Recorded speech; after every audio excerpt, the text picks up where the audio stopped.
ಎಲ್ಲರಿಗೂ ನಮಸ್ಕಾರ. ಪ್ರತಿಯೊಬ್ಬರ ಜೀವನದಲ್ಲೂ ಕೂಡ ಶನಿದೇವರ ಹೆಸರನ್ನ ಕೇಳಿದಾಗ ತುಂಬಾ ಜನರ ಮನಸ್ಸಿನಲ್ಲಿ ಭಯ ಬಂದ್ಬಿಡುತ್ತೆ. ನನ್ಗೆ ಶನಿ ಹಿಡ್ದಿದ್ದಾನೆ, ಶನಿ ದಶೆ ನಡೀತಾ ಇದೆ ಅಂತ ತುಂಬಾ ಜನ ಇದನ್ನ ಹೇಳ್ತಾನೆ ಇರ್ತಾರೆ.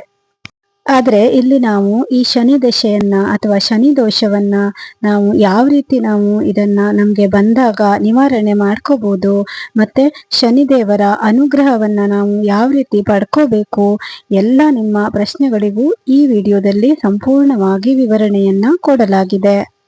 ಹಾಗಾದ್ರೆ ಈ ವಿಡಿಯೋನ ನೋಡೋದಕ್ಕಿಂತ ಮುಂಚೆ ನೀವಿನ್ನೂ ನನ್ನ ಚಾನೆಲ್ನ ಸಬ್ಸ್ಕ್ರೈಬ್ ಮಾಡ್ಕೊಂಡಿಲ್ಲ ಅಂದ್ರೆ ಈಗಲೇನೆ ಸಬ್ಸ್ಕ್ರೈಬ್ ಮಾಡಿಕೊಂಡು ವಿಡಿಯೋನ ನೋಡಿ. ಹಾಗೇನೆ ವಿಡಿಯೋಗೊಂದು ಲೈಕ್ ಮಾಡೋದನ್ನ ಮರಿಬೇಡಿ. ನಮ್ಮ ಹಿಂದೂ ಧರ್ಮದಲ್ಲಿ ಪ್ರತಿಯೊಂದು ದೇವರಿಗೂ ಪುರಾಣಗಳಲ್ಲಿ ಉಲ್ಲೇಖಿತವಾಗಿರುವ ಒಂದು ಕಥೆಯಂತೂ ಇದ್ದೇ ಇರುತ್ತದೆ. ಅದೇ ತರ ಈ ಪುರಾಣಗಳಲ್ಲಿ ಉಲ್ಲೇಖಿತವಾಗಿರುವ ಶನಿದೇವರ ಕಥೆಯನ್ನ ನೋಡೋಣ. ಹಾಗೇನೆ ಶನಿದೇವರ ಕೃಪೆಯನ್ನ ಯಾವ ರೀತಿ ಪಡ್ಕೋಬಹುದು ಅಂತನೂ ಕೂಡ ನೋಡೋಣ. ಶನಿದೇವರ ಜನ್ಮ ಕಥೆಯನ್ನ ನೋಡೋಣ. ಪುರಾಣಗಳ ಪ್ರಕಾರ ಶನಿದೇವರು ಸೂರ್ಯದೇವರ ಪುತ್ರರು.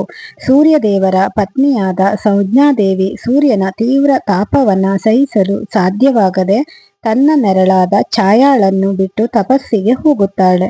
ನಂತರ ಛಾಯಾದೇವಿಯಿಂದ ಶನಿದೇವರು ಜನಿಸುತ್ತಾರೆ.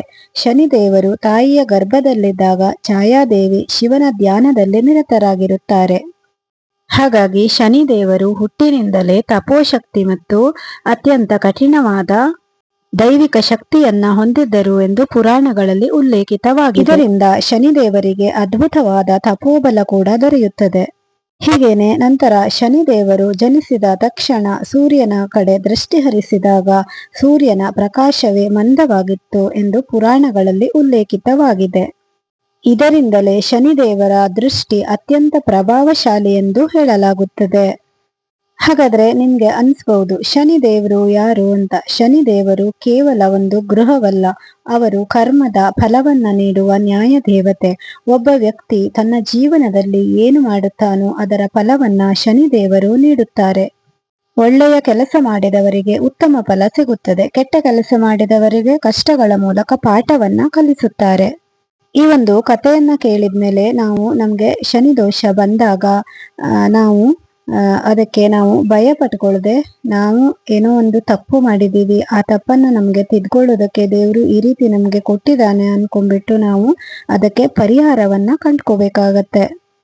ಇಲ್ಲಿ ಮುಖ್ಯವಾಗಿ ನೋಡ್ಬೇಕಂತಂದ್ರೆ ಶನಿದೇವರಿಗೆ ರಾಜ, ಮಂತ್ರಿ, ಶ್ರೀಮಂತ, ಬಡವ ಎಂಬ ಭೇದ ಭಾವ ಇಲ್ಲ. ಪ್ರತಿಯೊಬ್ಬರಿಗೂ ಜೀವನದಲ್ಲಿ ಒಂದಲ್ಲ ಒಂದ್ಸಾರಿ ಆದ್ರೂ ಈ ಒಂದು ಶನಿಯ ಕೆಟ್ಟ ದೃಷ್ಟಿ ಬಿದ್ದಿರುತ್ತೆ. ಇಲ್ಲಿ ಶನಿದೇವರಿಗೆ ಮತ್ತೆ ಆಂಜನೇಯನಿಗೆ ತುಂಬಾನೇ ಒಂದು ಹತ್ತಿರವಾದ ಸಂಬಂಧವಿದೆ. ಒಮ್ಮೆ ಶನಿದೇವರು ಹನುಮಂತನ ಬಳಿ ಬಂದು ತಮ್ಮ ಪ್ರಭಾವವನ್ನ ತೋರಿಸಲು ಪ್ರಯತ್ನಿಸಿದರು. ಆ ಸಮಯದಲ್ಲಿ ಹನುಮಂತ ಶ್ರೀರಾಮನ ಧ್ಯಾನದಲ್ಲಿ ಮಗ್ನರಾಗಿದ್ದನು.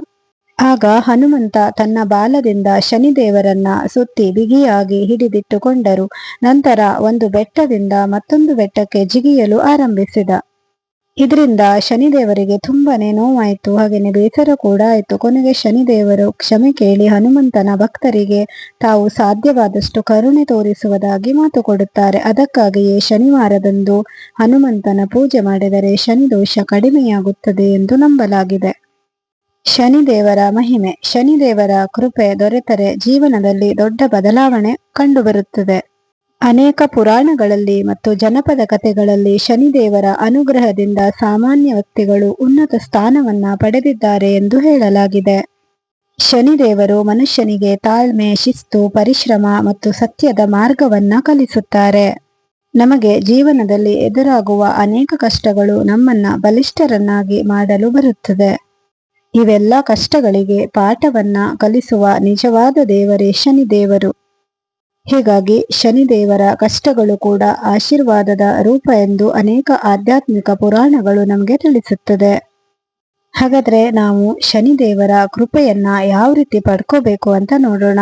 ಶನಿದೇವರ ಆಶೀರ್ವಾದವನ್ನ ಪಡೆಯಲು ಮೊದಲನೆಯದಾಗಿ ನಾವು ಸತ್ಯದ ದಾರಿಯಲ್ಲಿ ನಡೆಯಬೇಕು. ವಿನಾಕಾರಣ ಇನ್ನೊಬ್ಬರ ಮನಸ್ಸನ್ನ ನೋಯಿಸುವುದು, ಇನ್ನೊಬ್ಬರ ಬಗ್ಗೆ ಟೀಕೆ, ಅವಹೇಳನಕಾರಿ ಮಾಡುವುದು, ಈ ರೀತಿಯನ್ನೆಲ್ಲ ಮಾಡಬಾರದು. ಯಾರಿಗೂ ಕೂಡ ಮೋಸವನ್ನ ಮಾಡಬಾರದು. ಬಡವರಿಗೆ ಸಹಾಯವನ್ನ ಮಾಡಬೇಕು. ಹಿರಿಯರನ್ನ ಗೌರವಿಸಬೇಕು. ಪ್ರಾಣಿಗಳಿಗೆ ನಮ್ಮ ಹತ್ರ ಎಷ್ಟು ಸಾಧ್ಯ ಆಗುತ್ತೋ ಅಷ್ಟು ಅವರಿಗೆ ಆಹಾರವನ್ನ ನೀಡಿ ಆರೈಕೆ ಮಾಡಬೇಕು. ಪ್ರತಿ ಶನಿವಾರದಂದು ಎಳ್ಳಿನ ಎಣ್ಣೆಯ ದೀಪವನ್ನ ಹಚ್ಚಬೇಕು. ನಂತರ ಶನಿದೇವರ ಪುಸ್ತಕವನ್ನ ಓದುವುದು, ಸ್ತೋತ್ರವನ್ನ ಕೇಳುವುದು, ಇವನ್ನೆಲ್ಲ ಮಾಡಿದರೆ ನಮಗೆ ಶನಿದೇವರ ಒಂದು ಕೃಪೆ ಸಿಗುತ್ತದೆ. ಓಂ ಶನೈಶ್ವರಾಯ ನಮಃ ಅಂತ ಭಕ್ತಿಯಿಂದ ಜಪಿಸಬೇಕು. ಹಾಗೇನೆ ಹನುಮಾನ್ ಚಾಲಿಸವನ್ನು ಕೂಡ ಪಠಣೆ ಮಾಡಬೇಕು. ಹಾಗಾಗಿ ಶನಿದೇವರು ನಮ್ಮ ಶತ್ರುವಲ್ಲ, ಅವರು ನಮ್ಮ ಜೀವನದಲ್ಲಿ ಸರಿಯಾದ ದಾರಿಯಲ್ಲಿ ನಡೆಸುವ ನ್ಯಾಯದೇವರು.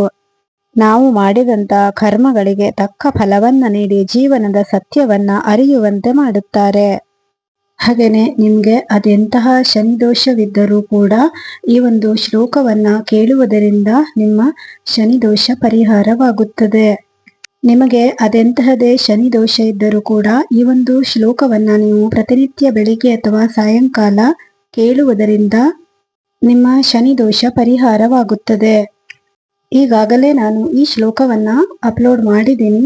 ನೀವು ನನ್ನ ಚಾನೆಲ್ಗೆ ಹೋಗಿ ಇದನ್ನ ಚೆಕ್ ಮಾಡ್ಕೋಬಹುದು. ಹಾಗೇನೆ ಆ ವಿಡಿಯೋದ ಲಿಂಕ್ ಅನ್ನ ಡಿಸ್ಕ್ರಿಪ್ಷನ್ ನಲ್ಲಿ ಹಾಕಿಟ್ಟಿರ್ತೀನಿ. ಅಲ್ಲಿ ಕೂಡ ಹೋಗಿ ನೀವು ಲಿಂಕ್ ಅನ್ನ ಕ್ಲಿಕ್ ಮಾಡಿ ಶ್ಲೋಕವನ್ನ ಕೇಳಬಹುದು. ಖಂಡಿತವಾಗಿಯೂ ನಿಮಗೆ ಈ ಶ್ಲೋಕವನ್ನ ಕೇಳಿದರೆ ಶನಿದೋಷ ಪರಿಹಾರವಾಗುತ್ತದೆ. ನೀವಿಲ್ಲಿ ಸಾಧ್ಯವಾದಷ್ಟು ಶನಿ ಮಂತ್ರವನ್ನ, ಶನಿ ಶ್ಲೋಕವನ್ನ ನೀವು ಪ್ರತಿ ಶನಿವಾರದಂದು ಅಥವಾ ನೀವು ಪ್ರತಿನಿತ್ಯವೂ ಕೂಡ ಇದನ್ನ ಕೇಳಬಹುದು.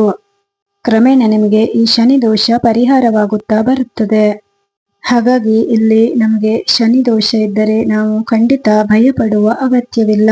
ಬದಲಾಗಿ ನಾವಿಲ್ಲಿ ಶನಿದೇವರ ಆರಾಧನೆಯನ್ನ ಮಾಡಿದರೆ ನಮಗೆ ಬಂದಂತಹ ಶನಿ ದೋಷ ಶೀಘ್ರದಲ್ಲೇ ಪರಿಹಾರವಾಗುತ್ತದೆ. ಈ ವಿಡಿಯೋ ನಿಮಗೆ ಇಷ್ಟ ಆದರೆ ದಯವಿಟ್ಟು ನನ್ನ ಚಾನೆಲ್ನ ಸಬ್ಸ್ಕ್ರೈಬ್ ಮಾಡ್ಕೊಳ್ಳಿ. ಹಾಗೆಯೇ ವಿಡಿಯೋಕ್ಕೊಂದು ಲೈಕ್ ಕೊಡೋದನ್ನ ಮರಿಬೇಡಿ. ಈ ವಿಡಿಯೋನ ನಿಮ್ಮ ಫ್ರೆಂಡ್ಸ್ ಅಂಡ್ ಫ್ಯಾಮಿಲಿ ಜೊತೆ ಇದನ್ನ ಶೇರ್ ಮಾಡಿ.